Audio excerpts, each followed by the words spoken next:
I'm going to turn on the live transcript. Okay, I'm going to let people into the room. Okay.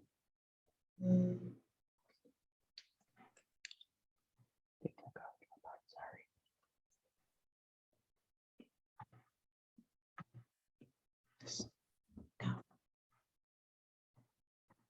Want me to push start?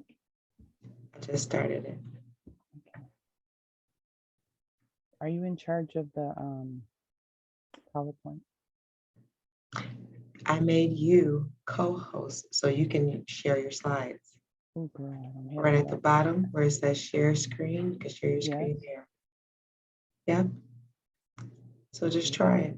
So good morning, folks. As you're coming in, we're going to get started shortly. We're going to let everyone enter the room, and we'll get started in another 2 to 3 minutes.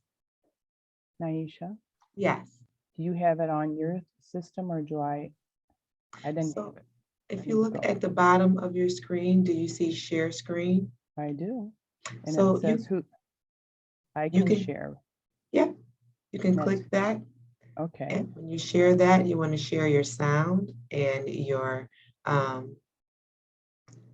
the two on the left, you'll see share your sound, and then you can click your slides if you have your slides already up. I do not. I didn't. Okay. I thought you were doing it. So Oh, okay. I can pull it up. Okay. If you give me a second. So we're going to get started shortly. And Gabriel, you sent your slides to me? Yes, ma'am. Yeah, they'll be right here. Just a minute. Yeah.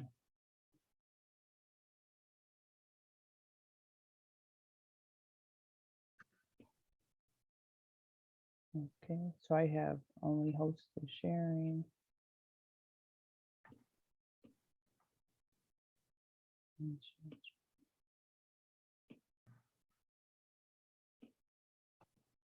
And you have your slides. You see your slides now or no? I do not. Just 1 second. Okay. Thank you for your patience.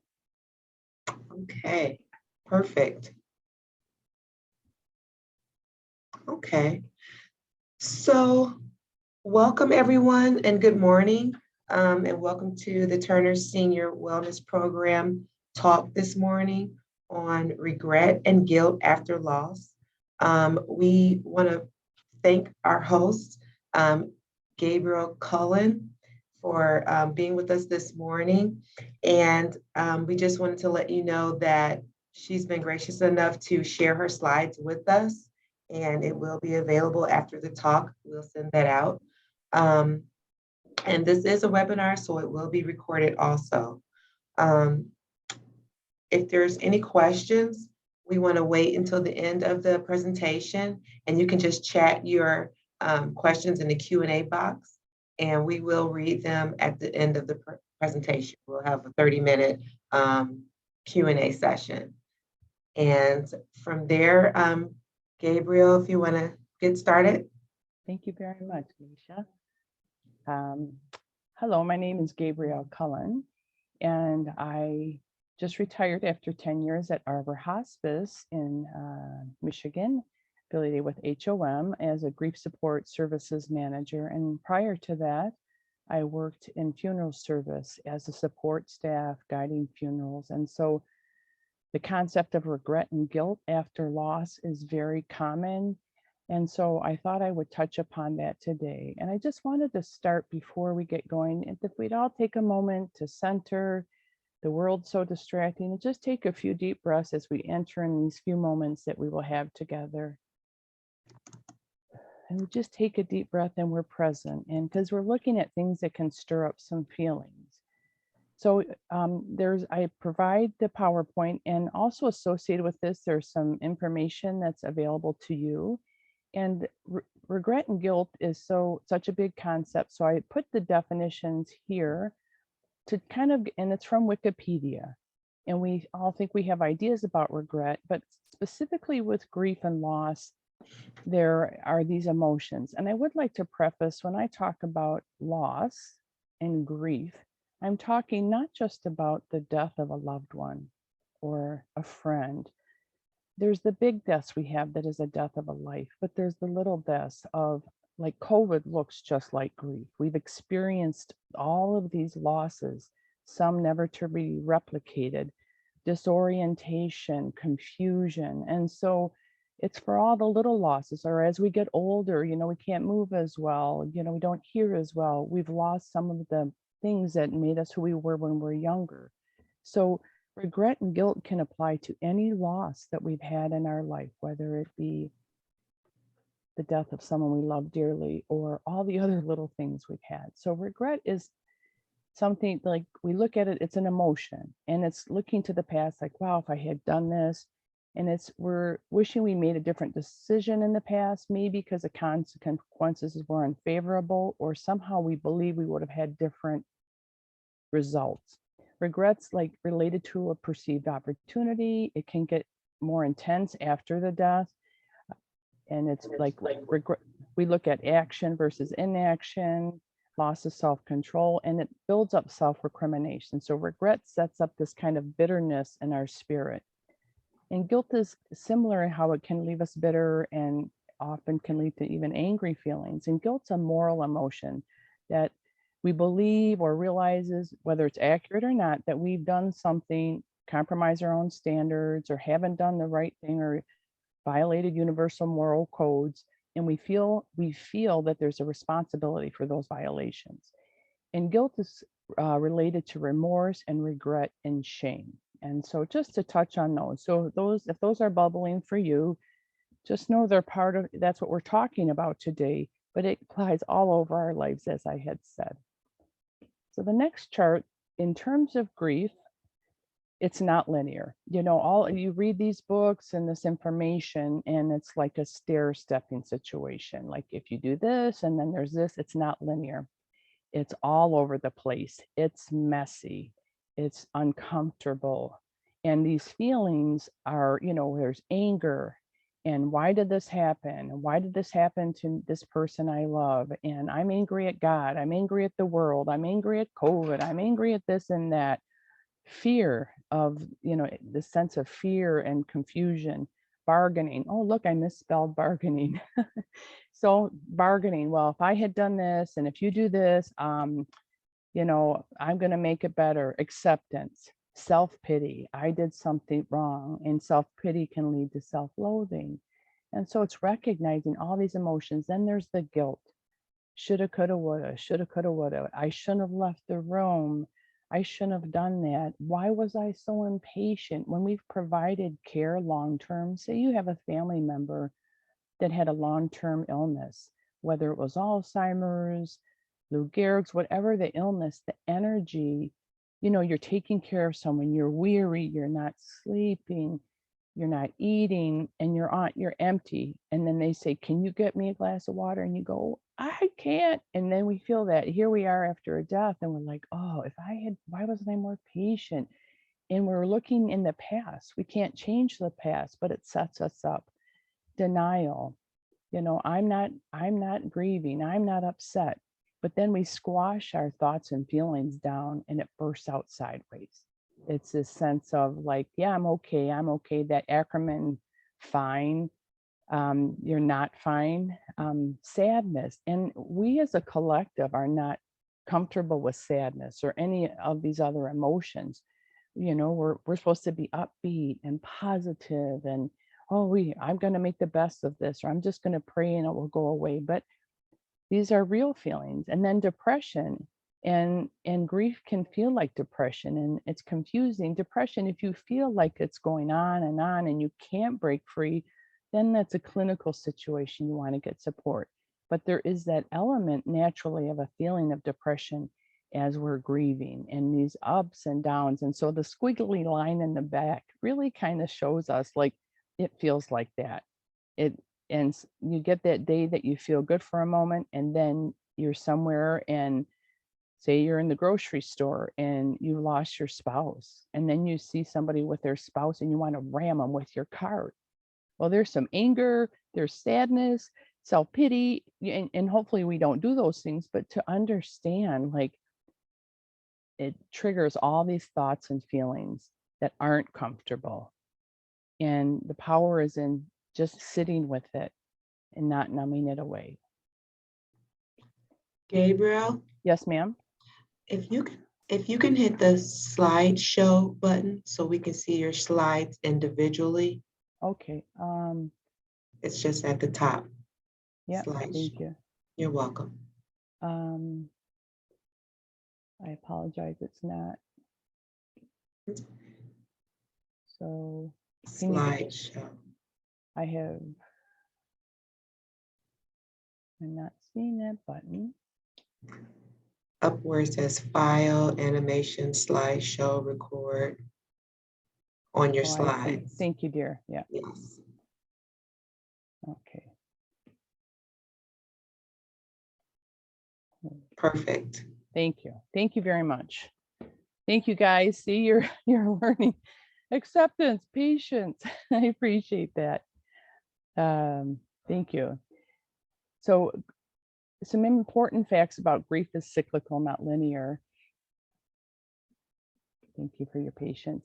Grief is experienced in three major ways, according to Teresa Rando, and she's very involved in grief and loss.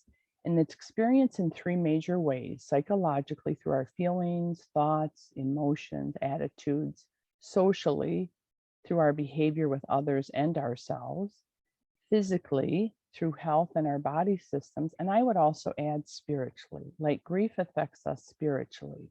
And so I would say four major ways. It's disorienting. And grief involves many changes over time. It can come and go and appear at different times. As I mentioned in that little vignette I gave, that you can be fine and yes, I'm going to go do this thing. And then you get blindsided with your thoughts and emotions and it takes over. And grief, as it comes and goes, it catches us off guard. And then we think, oh my gosh, I'm going backwards, but we're not. Grief is a natural and expected reaction. And sometimes we don't grieve like we think we're supposed to. It looks different. Maybe I'm not crying all the time. Maybe shouldn't I be more sad? Now, if you've had a lot of loss, or if that person you loved that died, you were providing care for a long time, we have so many little losses on the way that there's like this level of weariness. Like we feel almost relieved because we have nothing left to give. But to have compassion with ourselves, that you're grieving, it's just you've been grieving for maybe years at the loss of this person in little pieces. And even a touch of a hand when you can't touch someone because it's too painful. Those are all real feelings. And it's a reaction, as I said, to lots of losses, not just death. As I mentioned, touching a hand. I had someone share one time that his wife had been ill for a number of years. And he said, I missed her for years. Like I couldn't touch her because her pain was so high. And he was just yearning for a hug from this woman he loved, but like it was too painful. So there's all these little losses, or sharing a bed with somebody, or them liking the smell of a cup of coffee and all of a sudden they can't stand it. Grief is based on your own unique and individual perceptions to the loss, and you don't have to have the lot, and you don't need it to have it recognized or validated for other people to see that you're grieving. Like grief can come, people say, well, what are you grieving for? You didn't know them that well, or, oh, they were in a lot of pain. But grief is grief. And again, I would like to go over again that COVID, how we've experienced COVID, all the changes in our lives and losses and all the things related to it have created a sense of grief and loss for all of us. And so how to move forward and own the feelings and move on to the next thing.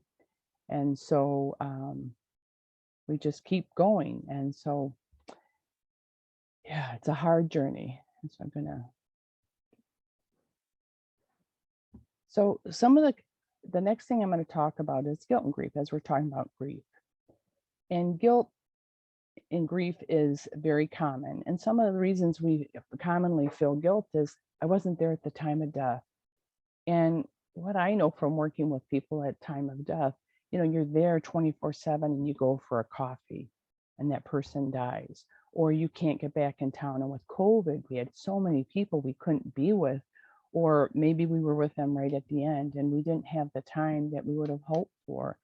And then we can't say goodbye properly. Someone has Alzheimer's and you couldn't communicate, or with COVID, you couldn't hold their hand or get into a facility or just have the funeral wanted. So all these goodbyes, we say goodbyes in so many ways, even if it's like giving them their last cup of tea.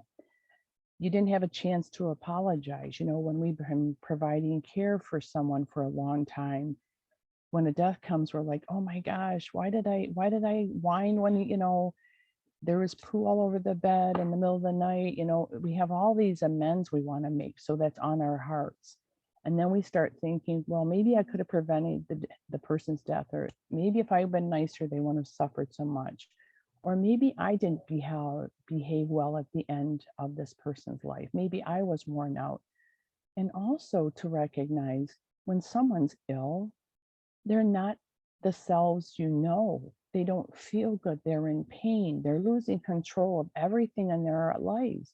And so sometimes we see the person who's ill not behaving well towards the caregiver, whether it's due to cognitive changes of the illness, pain management. There's so many reasons that we can look. So it goes both ways, feeling guilty for reacting, say that person was really angry to you, and having negative thoughts. Sometimes we have this, I should, feel better. It was my mom. But maybe you didn't have a good relationship with that person all through your life. So it's recognizing all these things bubble up, unspoken things, or sometimes there's intergenerational trauma that's been sitting in the family that no one's talked about. Perhaps we're relieved about the death, not that we're happy the person's gone, but maybe they were ill for a very long time. Maybe we're ill, like our caregivers often would get ill just because they're not going to the doctor, they're not going to the dentist, or the mental, physical, emotional, and spiritual strain of caregiving. Like it exhausts us. Not spending more quality time. You're working, you're living your life. You didn't know illness was going to come in the room. So we look over our shoulder and, if I wish we did this and that, and then taking the person for granted. And I would reflect that part of our human experience is we do our best to show people how much we love them and how important they are to us. But sometimes we take them for granted. So all these can compile our grief. And I would ask you today to ask yourself some questions about some of your thoughts and feelings about guilt. What did you expect of yourself that you weren't able to do? Were these realistic expectations? In hindsight, we can look back and say, why didn't I redo the house or something? So your expectations, realistic expectations, looking back, what you could have done differently. And it's natural that we look back, but it's a rabbit's warren if we go down there and stay down there. If I had done this, and if I had done that, and maybe we should have done chemo, and that sets us up for guilt. And then that can segue to shame, there we go, emotional distress. Were you hindered by emotional stress? The person who's ill, we know they're ill, or all these other losses, but we're going through something different. We're supporting them, but you're having to do more and more, and your heart's breaking because you're losing this person. If you were sitting with your loved one right now today, would they forgive you if you had that opportunity to sit with them? And I would add, could you forgive yourself if you were sitting with them and knowing that, I'm sorry, I did my best? What would you tell one of your friends if they made the same mistake that you made? What would you say to them? Can you reflect the same compassion to yourself? And when I say yourself, I mean all of us, because we all do this, whether it's with the death of someone or all the losses or things we've done outside ways in this world of ours that we're living in now with COVID and all the changes. What have you learned from this mistake or perceived mistake that you can apply to your current life? And so these questions get us thinking about, these are all looking to heal something from the past. But the hope of that is being in our present. So some ways to help you release some of the feelings of guilt that you have. And it doesn't mean, and sometimes it's interesting in my own personal life when I've had loss and the work I've done, sometimes it can feel that if I don't hold on to the guilt and the sadness, then I'll really lose them. So that those feelings of guilt and regret and loss, it's almost like that embodies that person that we have loved and they're gone. But that doesn't keep them here. They're gone. And so sometimes, but we have an attachment to the pain as if somehow it keeps them more present. Like if I'm not hurting, they're not with me. And yet we know that we have to let that go because they're okay, whatever our belief system is, and they would want us to continue. So it's to recognize that feeling guilty is very commonplace for any of us. We have those thoughts of shoulda, coulda, woulda. And as I said, understanding, releasing your guilt doesn't mean letting go of your loved one. That we can replace the feelings of guilt with, I really love this about them, and changing the memories of moments that you are holding guilt about, and think about a moment that you did something special, or you just held their hand, or that you, even when you couldn't even, you just put your head on the pillow and you got up and helped that person. That's understanding that you did what you could. Examine the beliefs around your guilt and break them apart and see if they're justified or not real.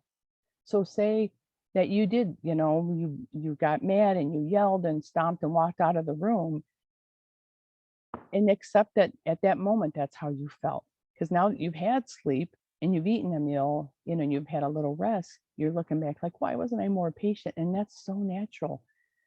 But recognize as you look at the guilt, kind of become curious, like, what is this about? Can I do anything about this? Like, is it helping me at all? Is this going to help me love this person anymore by holding on to this? And you can use some creative exercises to say goodbye or apologize for the things you didn't get to say. We encourage, like, you can write a letter to them.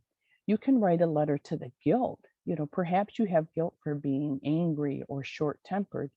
Write a letter to the guilt and say, this is how I feel. And, let it all flow.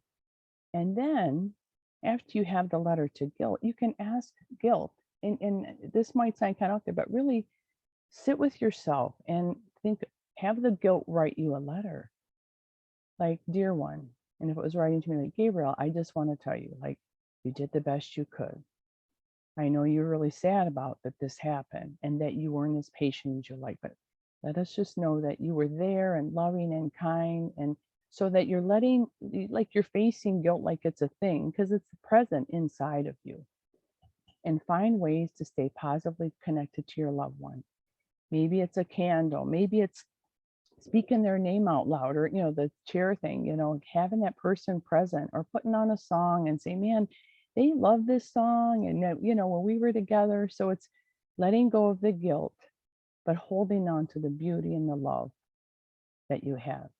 And in terms of this journey we have in this world, being present it can add to the guilt we feel about losses we've had, whether it's graduations, deaths. And so all of these would be applicable to help with any type of guilt you're having. And I've included, there's information that's available to you for printing that has more in-depth information on this. So regret after loss. So in this one, there's so many words, but I'd like to take a few moments as we look at these hands that have loved and worked hard and had who knows what, worked the earth, taking care of family, maybe smacked a little bottom or something, like the journey of a life.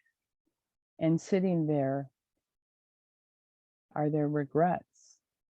Are there regrets that we can do anything about? A regret is in my mind, as I thought about it, and I was looking at photos, the concept of it's almost like we're looking over our shoulder into the past of if I had done this, as if our whole world would change if we could go back in time. And I definitely have done this in myself. Like if I think long and hard enough about something in my past that has been, I wish I had done better, even if I think about it all day, every day, it's not going to change what happened.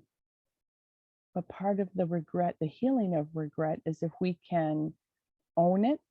Wow, I make amends and say a blessing to that person or prayer, like, I'm sorry that I didn't do better at that. Like regret can lead to shame and a lot of strong feelings, but we can make amends to ourselves. Like, wow, I'm really sorry. I'm sorry that I didn't do better, and I would surely try to do better next time. I regret that I didn't take them to the hospital sooner. In terms of the COVID world, I regret that I didn't take them to the hospital sooner when I thought they were declining, or the regrets of all the gatherings we haven't had over the last 2 years. And there's regrets, and like somehow we can control everything happening. So I think regret seems bitter, that there's a bitterness to regret. And if we sit with an older person, and I'm definitely in that thing, I find as we get older, do I want to hold on to regret for the things I should have, could have, would have done? Or I'm at peace saying, wow, I did the best I could with what I knew. And even now we're doing the best we could with what we know. So regret is something that can take a toll on our spirit, can take a toll on our lives. And so I would just take a moment for you to each think about regrets you may have about your lives that you've lived up to this point, and about your losses. And I'm just going to take a moment that we think about those.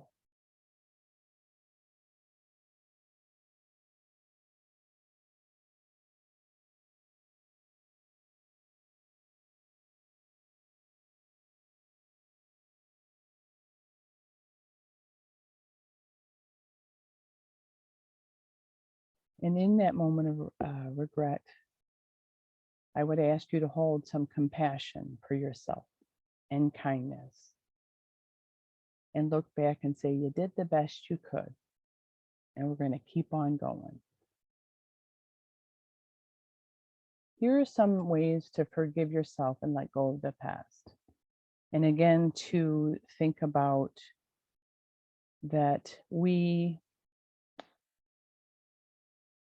can always look over our shoulder and wonder how we could make it better. So becoming clear on your morals and values, where they are right now. And I would also add becoming clear on your morals and values. It's like we have our essence of who we are. And I would imagine if you've been taking care of somebody, and you've been a caregiver, and if we love anyone, any relationship, there's times we have to forgive ourselves. And if we need to make amends, if that person's available to do so, and it's in their best interest and ours, then we can reach out and make amends. But we can also make amends to ourselves for them. Like, I can't talk to that person anymore. Either they've died, or it wouldn't be healthy for me to speak to them, because we're also talking about relationships that have been broken down, whether it be to family discord, you had an argument, social, religious things going on, and political things in the world. There's a lot of reasons. So to forgive ourselves, so to be clear on what's important to you, but also what's important to other people. So when I say for yourself, I'd like us to do the bandwidth to, like, it's for ourselves and others. So what is important to you right now? What is your guiding thing? And to really hold that, like, it's important. Like, I want to be kind, or I want to be truthful. Hold on to what is important for you. And if you're finding that like, wait, I seem to, when I hold that space, it doesn't end well. Like so we can reassess. Recognizing the past is the past. The only day we have is today. And I know about ruminating. I've surely done it plenty in my life, looking over like, well, if I had done this, or if that had happened, or if this person hadn't done this, and I think somehow the whole world would be different. Yet to know, and someone said recently to me, like, every day is a new day. And then when you go to bed at night, it's a little death. And I'm not meaning we're dying in our sleep, but this is a treasure today. And my 97-year-old grandma, she passed a number of years ago, but she would always talk about there's no present in the past. There's no future in the past. And she would talk about just, keep on going and doing your best. If you feel really strongly about something that's happened, you can create a redo. And this, we can't magically transport ourselves through time, even though there's movies that kind of let us think we could do, which is a fun idea. But it's letting you think, okay, I'm going to just sit down, I'm going to have a cup of tea, and I'm going to think about what I would have done differently. And then the challenge is to really see what it would really look like, because you're here right now. Maybe you were caring for somebody, we were getting 4 hours of sleep a day.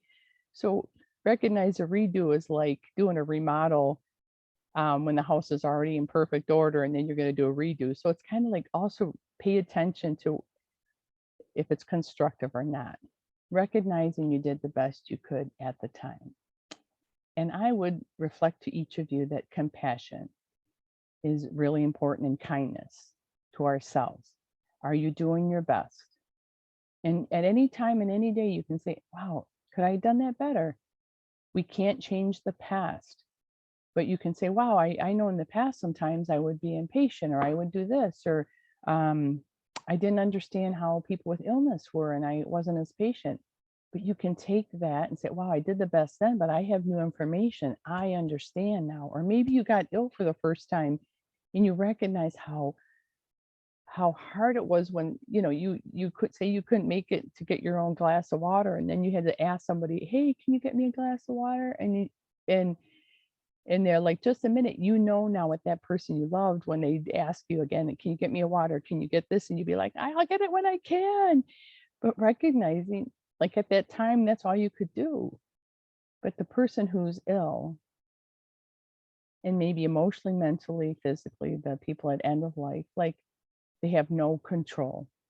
Like their lives going inward. And so little things become so important, and you just did the best you can, and recognize that.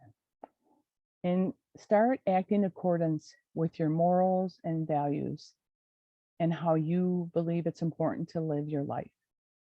And again, back to that old grandma of mine, her word to determine were we doing what we needed to, like, are you being kind? And she talked about being kind to ourselves and to others. And so, like, am I living according to how I feel my life is supposed to be lived? Am I doing my best? And there's days we don't. Like, let's be honest. Like, I am not on some mountaintop telling you, like, you have to be, everything's perfect. Because there's days we're tired. We're weary. The world, where there's so much going on, and sometimes we're just done. And maybe we snap, or we're tired and we don't have any bandwidth. Like, so act how you trust your inner guidance, but also be compassionate. Like, man, how I describe it now is, if I'm having one of those days, I'm like, I feel a little bit like a porcupine today, recognizing I can either be a smooth tummy or I'm going to throw some barbs out. And that's just an honest confession on my part. Identify your biggest regrets and look at them and, like, put them out there. Take them off the shelf.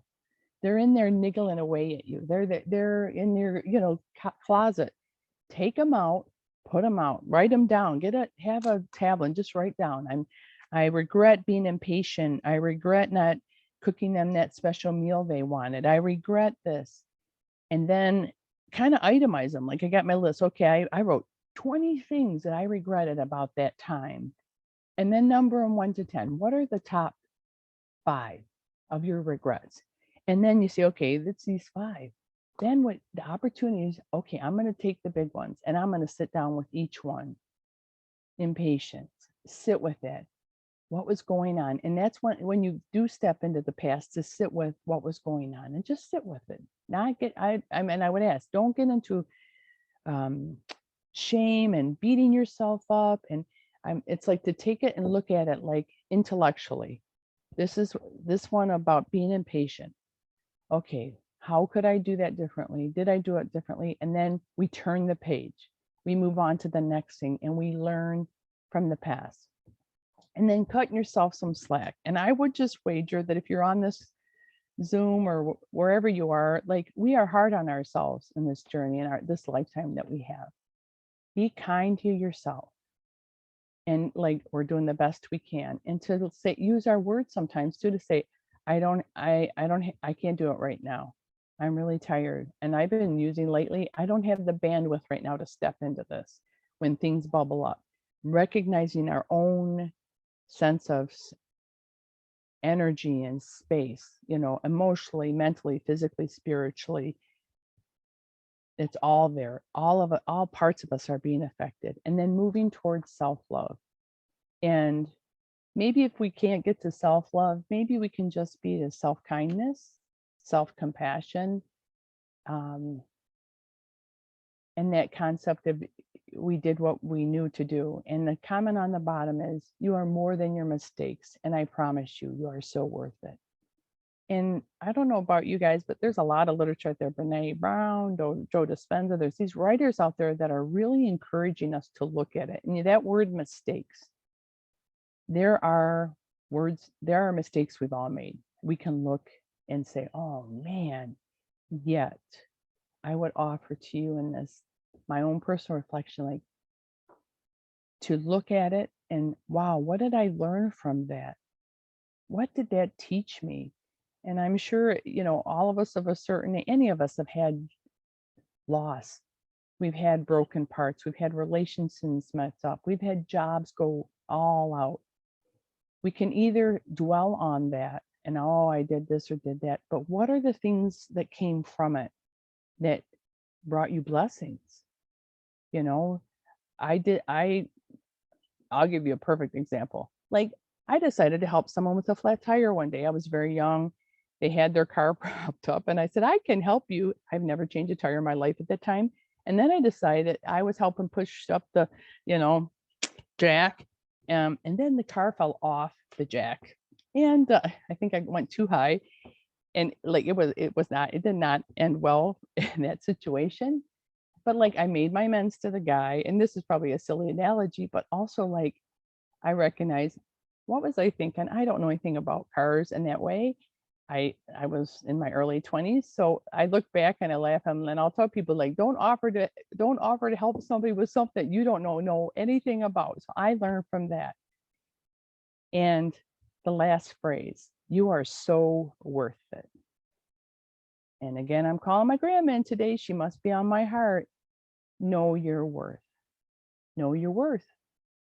Because we're so quick to not see our value. So in all these feelings of guilt and regret, and they bubble over to anger, depression, sadness, shame, know your worth. And even if you can feel like, okay, I don't feel like it, just, I'm going to know my worth, know your value.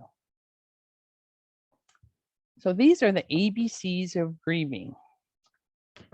So acknowledge the loss. So in this time, and we'll spend a little bit of time on this page, because it gives us something to think about. And this is not to minimize, or it's just to give us a guidance of looking at grief. And I would just, before we kind of go into this, the concept of regret and guilt and shame are often based on the past. We're looking in the past. Grieving is now. Grieving is a present moment thing.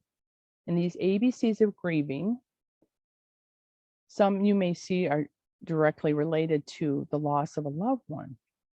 but there's also the part that are all the other losses of the graduations and the parties we've had. There are losses related to COVID. If you've lost someone during the time of COVID, it looks and tastes and feels like grief, the experiences of COVID. And what we saw in providing grief support at that time is people's experiences were heightened exponentially. Grief, it just got really messy and hard and created all those feelings we had back that we looked at with anger, depression. I would add frustration, agitation was there and present. So we're looking at this as we have the regrets, the looking over our shoulder. We have the guilt. I should have done this. I could have done this. Those are all past things. We're living in the past. And so these ABCs are asking us to step into this moment today, and then we can determine what tomorrow is. So acknowledging the loss. What are some of the losses that you might feel? Are you angry and sad? Angry because you didn't get to see a loved one before they died because of the restrictions of COVID?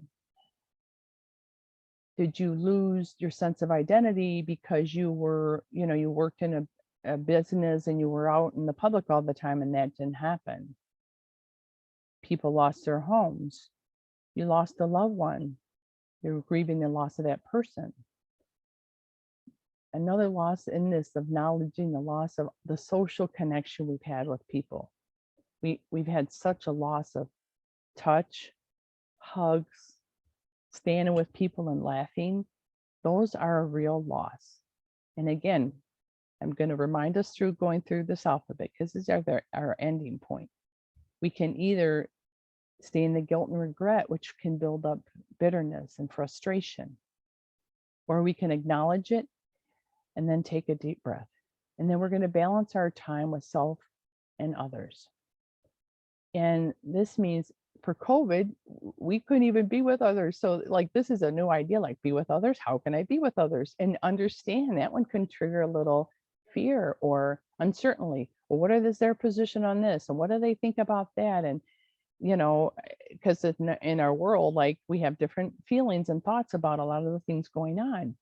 So it's also recognizing if you're going to be with others, take care of yourself. Like say, I feel comfortable with this, and recognize you need time by yourself. And we can feel a little bit, something I've noticed after the restrictions we had, and as we're opening up, I have some social anxiety that I had a little of, but now it's you get a little nervous being in the world. So just listen to yourself and your body for what you need. And like, if it doesn't feel right, kind of get the inkling of when is it okay to push through and when is it time, maybe I just need to be home today. I'm feeling like a porcupine, crying. So in these, with loss, all these losses we've had, I've talked to a number of older babes like myself, and recently a couple of them were saying their eyes leak a lot more than they used to. And recognizing all the big losses of people you've loved who've died. And there's the losses of time together and the weariness of being alone and looking at injustices and confusion in the world. So our emotions are really bubbling up. And to almost just take yourself for a moment when you just feel that sadness and like the world is just like, we're all like, oh, like it's just one more thing and one more thing. Like stop and hold yourself in a hug. Like, and just be with yourself and have a cry. And if you feel it bubbling, maybe you're getting angry and you're like, ah, but recognizing, but your eye, you can feel it on your eyes and your heart. Turn on a song or movie that make you cry. Now that might sound crazy, but it's going on in there.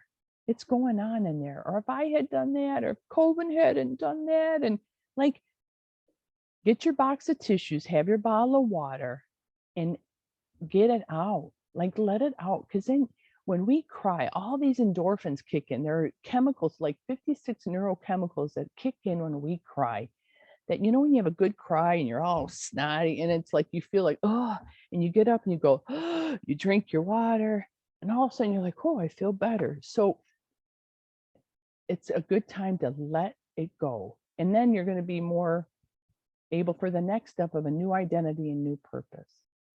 I lost this person I loved. I don't know. I'm disoriented. Like, what does my life look like? Oh my gosh. And I had COVID too in our world. So who am I? What am I? Where am I going? Those are real questions. But for today, think about how you want this day to be. Who do you want to be today? My purpose. Well, I want my purpose today. And you can dream up whatever you want for today and try new things. Express your feelings, back to the crying. Sometimes for some of us, and I won't generalize to women, but like our feelings, like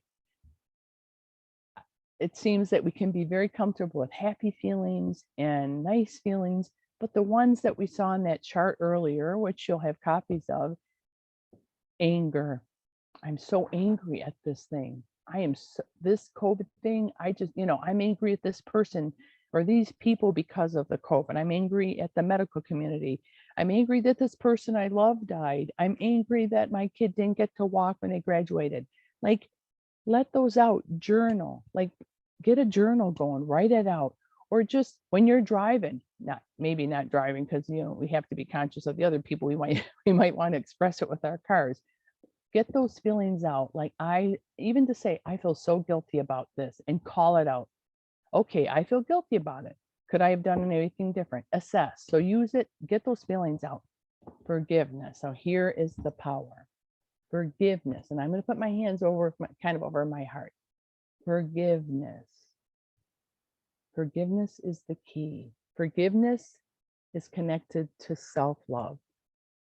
We think that when we forgive, it's all, I'm going to forgive this other person, but we're going to say forgiveness and self-love together. If we can forgive ourselves for those things that we feel guilt and regret and shame about, like, let's look at that. To forgive the people that did different things that than we wanted, politically, medically, whatever. Because forgiveness is a bitter thing. Or anger, judgment, hate. They're bitter. They'll eat us up. And that idea of guilt and regret, like they'll eat you up. So, but by finding forgiveness, and I don't mean forget, but finding some compassion, because when I carry a burden of anger, guilt, regret, it's only hurting me. The other people, it doesn't even matter. Goals. So sometimes goals can be as basic, and I think I find in life right now, the goals are short term. Okay, well, even if some of us in Michigan, like you start in the morning, you have your warm sweats on and your, heavy slippers, and then my goal change. Oh, look, it's snowing. Oh no, now the sun's out. Like goals, but have a goal for the day. Maybe it's like, I am going to drink my water. I'm gonna notice when my mind goes to regret and then looking over my shoulder, and I'm gonna say, hey, come on, let's be in this moment. Little goals, just little stuff, not big stuff. Have hope. And hope isn't being like, oh, I'm a Pollyanna and I'm naive. Recognizing, okay, this happened, that happened. I could have, should have, would have, but I have hope that I can do my best. And hope equals we have more compassion. It's important to integrate the reality of life in doses, this nuances of this time of these last several years. So if you've had the loss of a loved one and they died and they're not here anymore, major loss. Maybe you've had to move the house that you were living in. We're getting older, and I think it just seems like the changes of, you can't move as well. You can't drive at night because our vision is different. So those are all losses. So it's like, and then we feel bad, or, oh, I don't want to say anything. So integrate those losses in doses, like not to overwhelm yourself. Like, okay, this is different. This is different. My knees don't let me go up and down the stairs 10 times a day. I really miss them, but today, what would they say to do? What would they, if they were sitting here, what they would tell me to do? Journal. If you struggle, journaling is a great way to get out thoughts and emotions. You can write, as I mentioned, regret a letter. You can write guilt a letter, any of your emotions. But, if you're having challenges too with writing, which as some of us get older, the challenge, there's all these great things on a computer that you can do an oral journal so that you don't, if you're challenged, and it can help our ideas flow. But journaling can be very helpful. Know your limits, as and I'm using age just because where I'm at, recognizing our bodies change, our minds change, and loss changes our limits. All the challenges related to COVID change our limits because there's a weariness. We're all a little tired. We're not as patient. There's a lot bubbling in all of us right now. So know your own limits. That sounds like a really good party, but I think that sounds great, but I'm not going to make this one, or I'm going to come, but I won't stay. I'll come early. Learn about the grief process and reflect on memories. And grief, again, I think we often associate grief with death, but there's all the little deaths. So start looking at grief, because there's so much out there to look at it, and just, it helps normalize it. So you don't feel like, oh, wow, look, there's like tons of information on guilt after loss. Like, look at this, like, who would have known? Or, oh my gosh, look at these whole sections about regret and how people who've lost someone are regret, or as we get older. So familiarize yourself with what grief looks like, and read some of the things out there. There's articles, there's a lot of good stuff online. So just see something that touches your heart, and recognize that you're normal. Now that word, I don't know if it would apply to me. I'm just kidding, but what is normal? Recognize and realize you are you.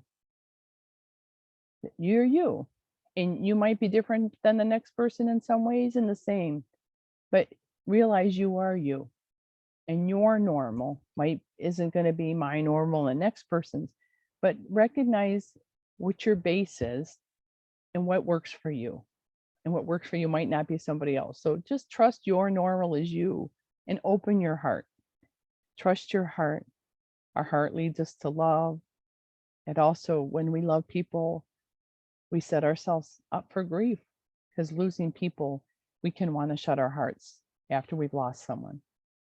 All the challenges with COVID that we saw. We see people wanting to shut their hearts down to people they love because they have different thoughts and opinions.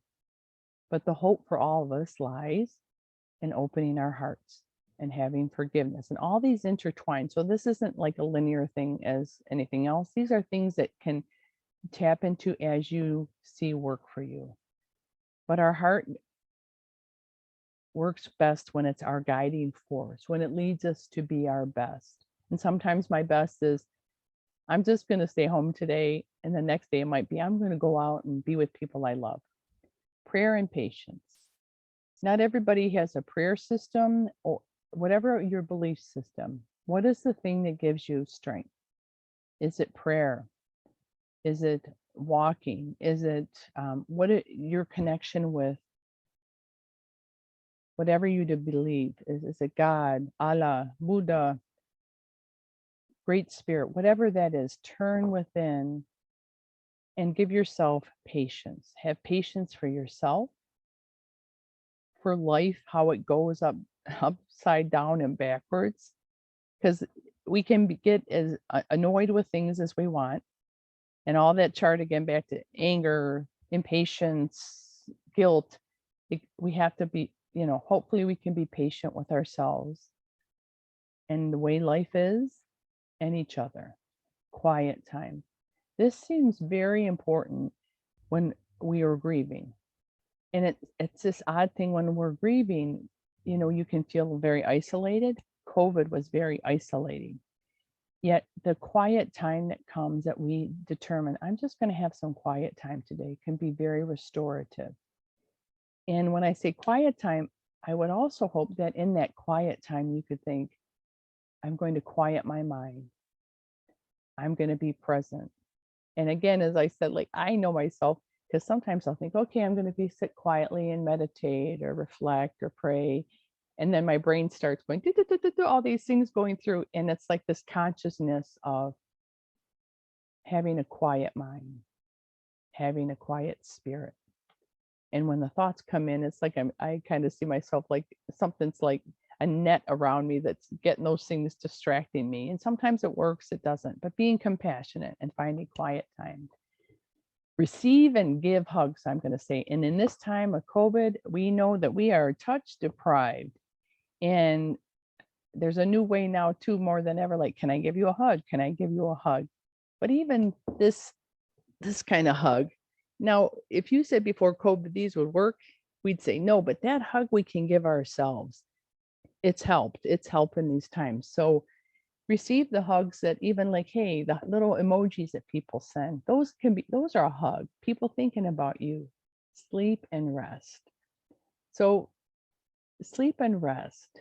They're not always the same thing because sleep sometimes as life changes and all the stuff going on in the world, we can't sleep. I can't sleep. And as we get older, sometimes it seems we don't sleep as well. They're women. We're solving all the world's problems when we're sleeping. So allow yourself quiet before you go to bed at night and rest. Be still. And if you're not sleeping, just allow your mind to be restful. If you need some quiet music or, a cup of tea or something, but just to allow your body and mind to rest. Take care of yourself. You're the only you have. And we can expect and want other people to take care of ourselves. But in this time of grief and loss of whether it's people we love or the world, how do we take care of ourselves? I know in the early times of COVID, it seemed that for a lot of people out in the world, throughout the world, eating, baking, became like the thing to do. And I remember one day, like I was baking like a lot of people, and I went to one of the neighbors, like, hey, I made this, I want to share it with you. And they're like, oh my gosh, no, we're baking too. You want some of ours? So, taking care of yourself, like it changes.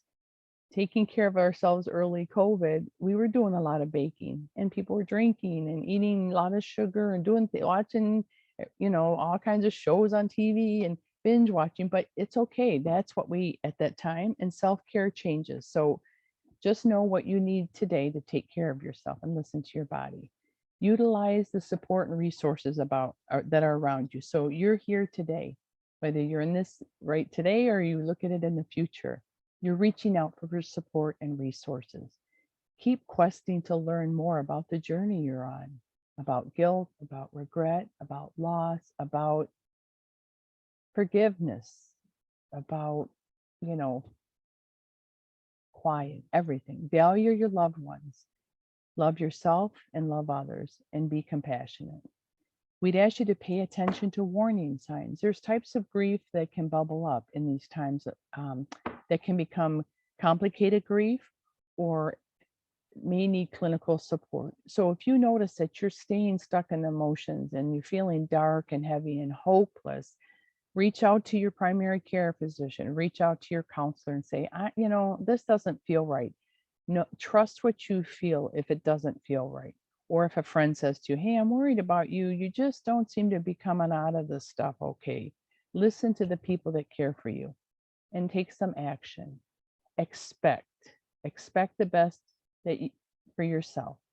And I like how it says there, expect, because you are different. So you're normal and you're different. So you're different, but you're perfect as who you are, and that you would be kind to yourself for your differences and your sames, and be compassionate and zero in on the future gently. So let's start with today, zeroing in on today, and then the future, just a little things for the future. So I could go on for hours on grief and loss in the regret and guilt part. And you might say, well, we didn't just talk about guilt. We didn't just talk about regret, but the hope of the healing of those. There's literature available that I've included with this that's available to you to read more about guilt and regret. And then, as I said, reach out for books, stuff online, podcasts to familiarize yourself so you know you're doing the best you can in a really hard time. Now we're open for questions if there's any. Yes. And Hey. so I really wanted to first say thank you. You've touched on some things personally. I really appreciate you talking about loss besides, death and human loss. There are other losses that are significant also. And also that another point that you made about holding on to guilt, and with sometimes people think that if they let go of that guilt, that they are letting go of a loved one. So I really appreciate that. And so for our questions, we do have a question. This one is about family caretakers. And the question is, for parents, during hospice at home, having long-lasting regrets, guilt for doing the best they knew at the time, but in hindsight, being 2020, shows that things could have been done differently. So I'm just going to repeat back, Nisha, to understand. So it's for parents who provided long-term caregiving, and now they're having regrets from that 2020 vision. Yeah, so it's for the caretakers who parents were in hospice. Oh, caretaker. Yeah. Mm-hmm.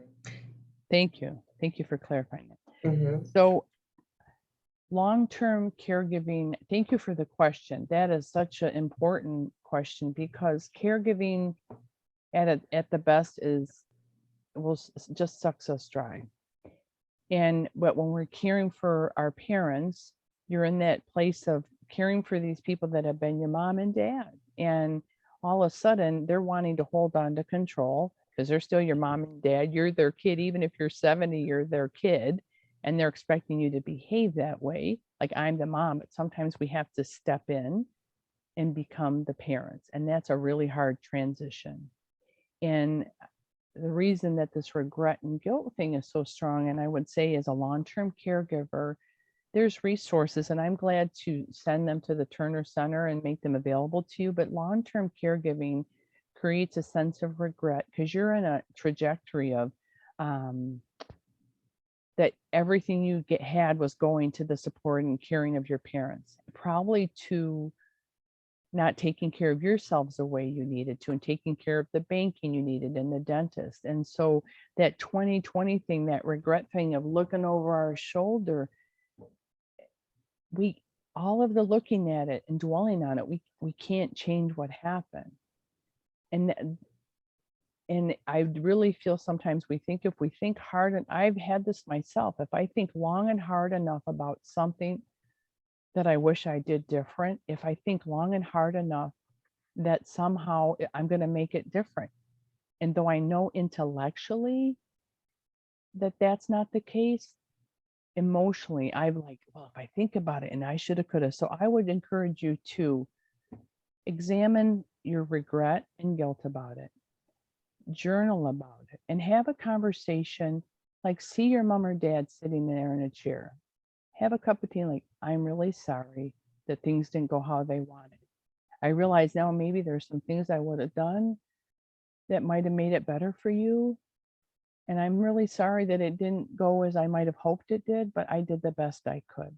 So that and then you're hearing them back, like, because there's a lot of therapies that look at having a person, seeing them in the chair across from you, or where you can journal and just say, oh, I'm so sorry, mom and dad. And I miss you so much.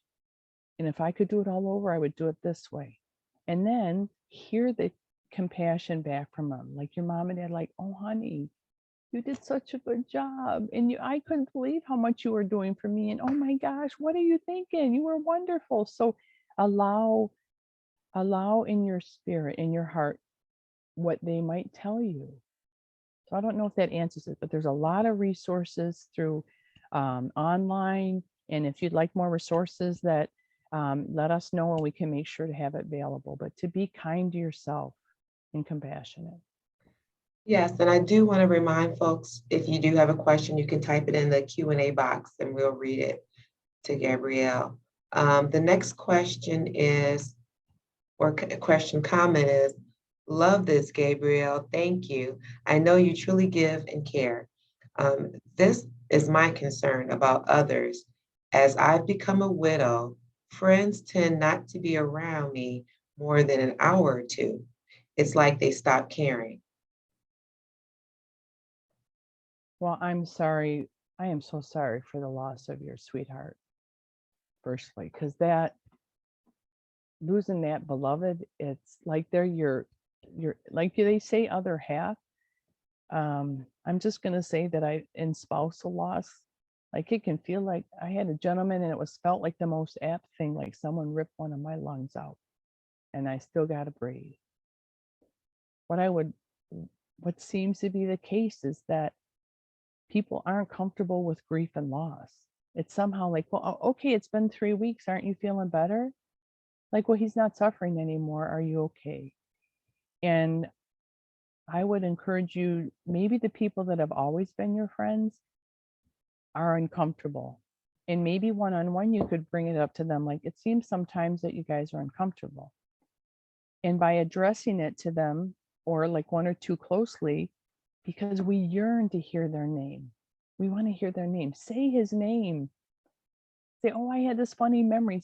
And because we need and want to hear, oh my gosh, John, oh, he was so fun. Oh, it's not all sad. You want to know he lived, he mattered. And so perhaps an idea, if these are friends that you feel safe with, say, you know, I really need to have him present sometimes. Like, can we have the John candle so he's with us? And if they can't hear and they can't, because people get uncomfortable with grief, they want you to be just everything's fine, even if your heart's breaking in pieces. So you can tell them, I want to be present, but I need to also talk about my man sometimes. Is that okay? And this is what would work for me. And if not, then it might be find the people you can do that with if they can't do that. And again, just hugs about your sweetie. And then, so our next question is, when should I reach out for professional help?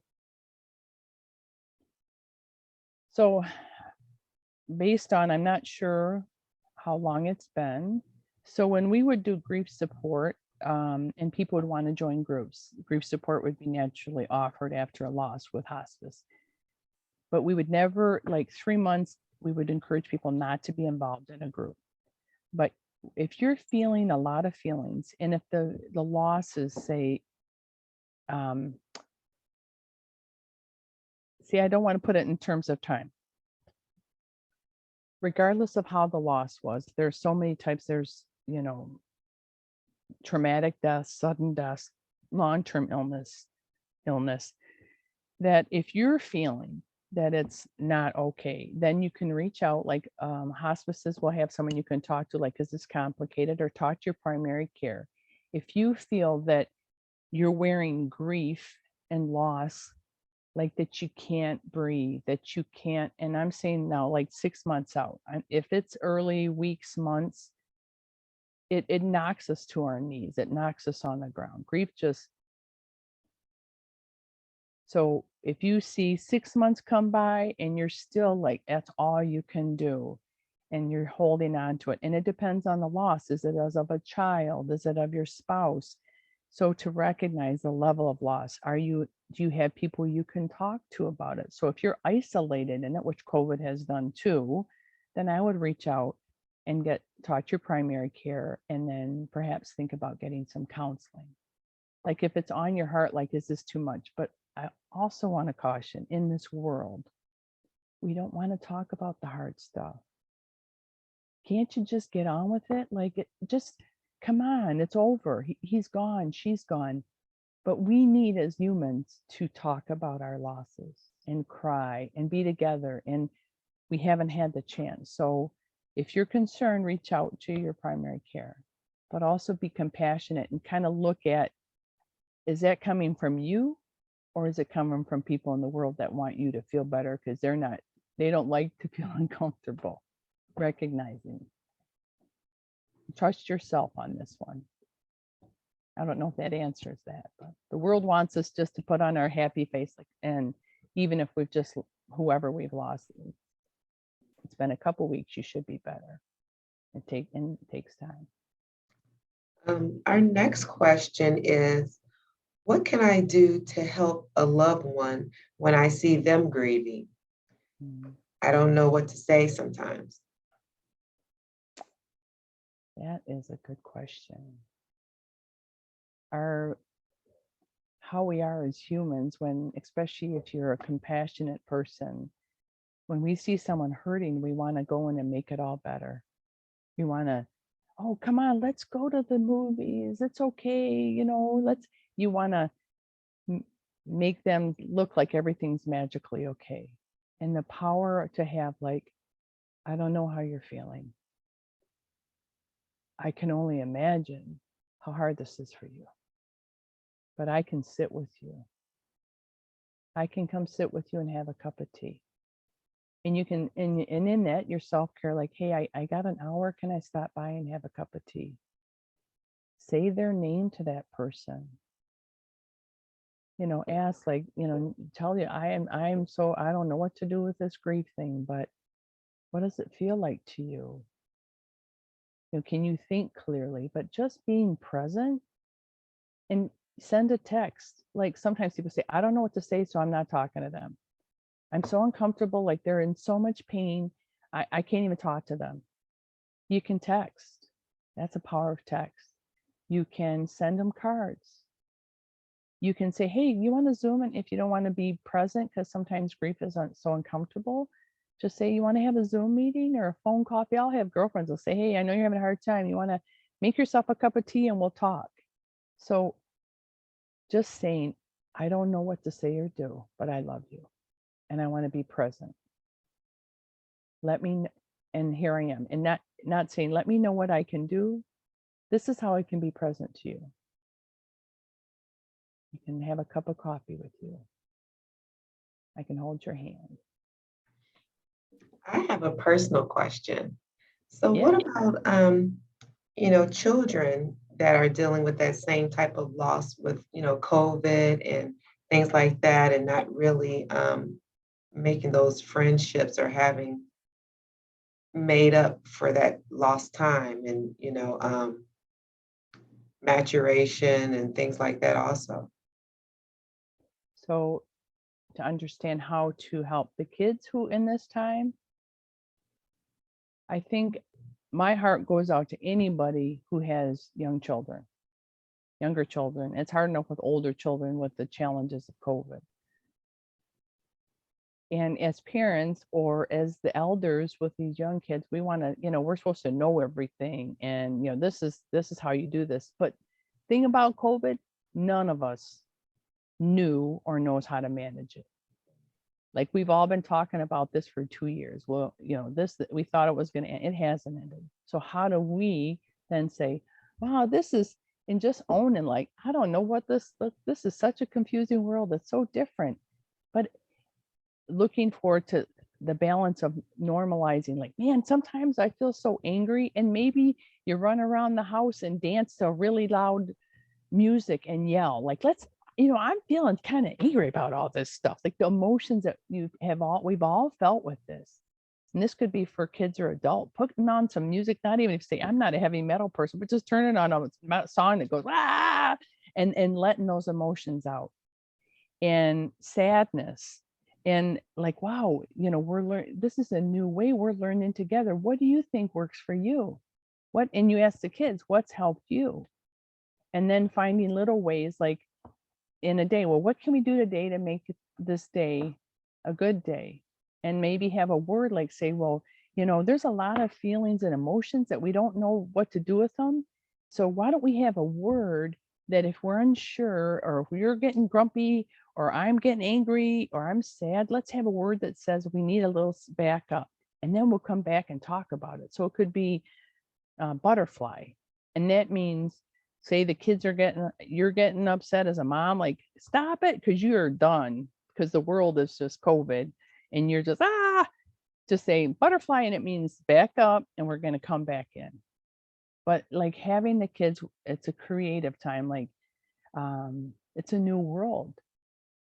in every aspect, politically, socially, everything. So it's new building blocks and talking about dreams with them. Like, what do you want this world to be like?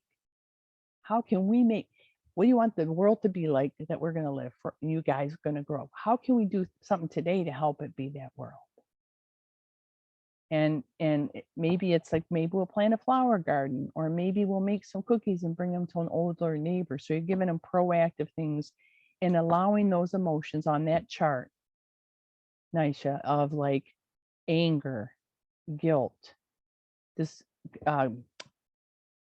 we're lost, like we're kind of like confused and disoriented, kind of saying, do you ever feel like this? This is what I feel when I feel, and you act it out, and then you say, do you ever feel like that? So taking some of those emotions and then putting it to them and saying, I don't know where we're going, but we're going to do this together, and we're going to focus on people who are wanting to make the best of this. We all have a choice. So you're teaching them you have a choice. You know the story about the wolves? There's these two wolves. It's a Native American story. And the young man goes to the grandfather person and he says, well, grandfather, there's two wolves. There's a wolf of love and there's a wolf of anger. He goes, I don't know. And this is my rendition of it. I don't know, they're always there, grandfather. And who should I feed? And grandfather says, well, which one do you want in your life forever? Do you want love or do you want hate? And whichever wolf you feed will be the one that thrives.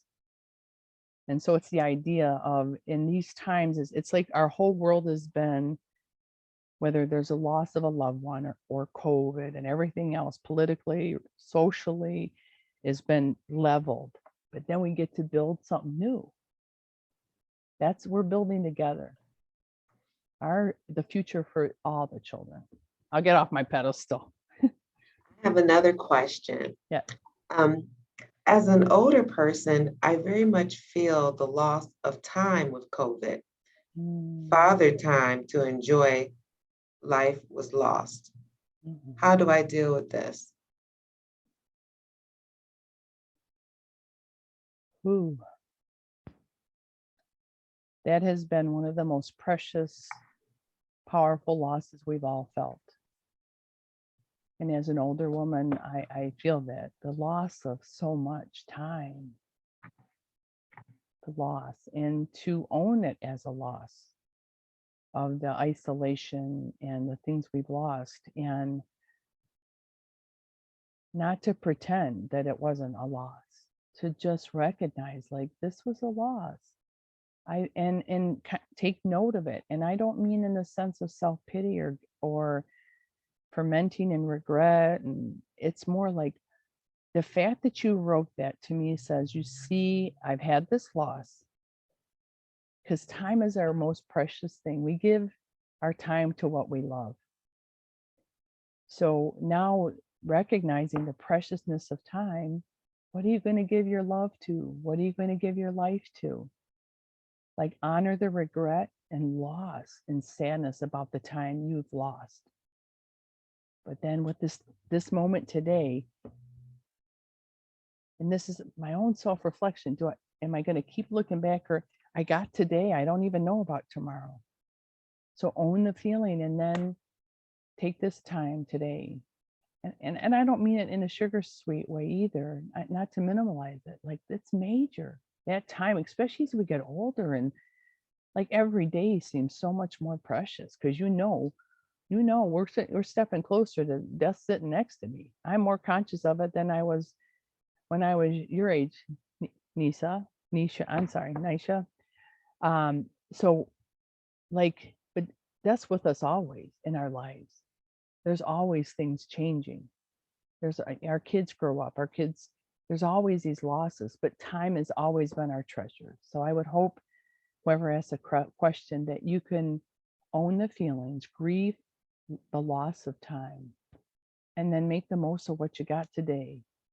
And then we do that today, then tomorrow is hopefully better. And then when you have a day that's horrible, it's okay too, because I'm learning to those days that I just feel like a grumpella And I'm mad at the world. That's okay. And I'm going to stay with it. I just don't have to share it and put it on other people, is my own self-reflection, because they don't need it or want it. And it's not constructive. We don't have time to fix up as much stuff, my fellow older person. So we want to make our amends and keep stuff as clean as we can, because I'm just, that time we know as we get older, it's so I hope that answered your question. I'm not sure. Okay, so if we don't have any other questions this morning, we do want to say thank you so much, Gabriel, for coming and talking with us this morning. And for everyone, I'll let you know that this is recorded and you will receive all the slides today. Can I answer one last thing, please? So I really appreciate you all being here. It speaks of your courage and strength and hope that I'm going to look at something that's not really comfortable. Like, I'm going to look at this, and therein lies the hope of, it's not comfortable, but we're going to look at it. And if you think about a butterfly, that when that caterpillar's on the ground and it doesn't know what's going to happen to it, and all of a sudden its body's all churning up and it goes into that cocoon. And then we believe that coming out of the cocoon's got to be painful because they're pushing that out. And we've also seen that when people, if you try to help that butterfly break out and you open the cocoon for it, the butterfly will never fly, because it has to push against that cocoon, because it works their wings so they can fly. It works that so that when they get out, they have the stability. So I would encourage you, if you're in your own cocoon, to be compassionate with yourself and if other people are, because it is painful times, it's messy times, but how do we want to move forward? And something in these last 6 months that have really helped me when I'm in the world, and I would ask this of you, what is your blessing today? Like, what is your blessing? And some days it's a big thing. Or maybe it's, I got to hug my son today. There's days I feel like I got out of bed. So we can look at, there's all the hard things in our world, but I would ask you to look at your blessing. What is your blessing today? And every day, if you just wrote a note, what's my blessing today?